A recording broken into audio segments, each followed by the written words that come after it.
একে একে সবাই বাড়িতে এলো, অনেকটা সময় একসাথে কাটালাম। এরপরে ঠাকুমার বাৎসরিক কাজ সম্পন্ন হলো, আর তারও পরে পুরো বাড়ি ফাঁকা করে দিয়ে ওরা চলে গেল। আর এরপর আমার ঘর গোছানোর পালা।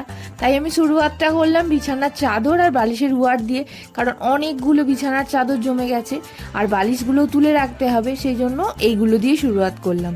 তবে পুরো কাজটাই এখন আমাকে একা করতে হচ্ছে, কারণ মা তো আর কিছু করে না। আমি কেচেছি, আমি শুকোতে দিয়েছি, আর আমি গোছগাছ করে তুলে রাখছি।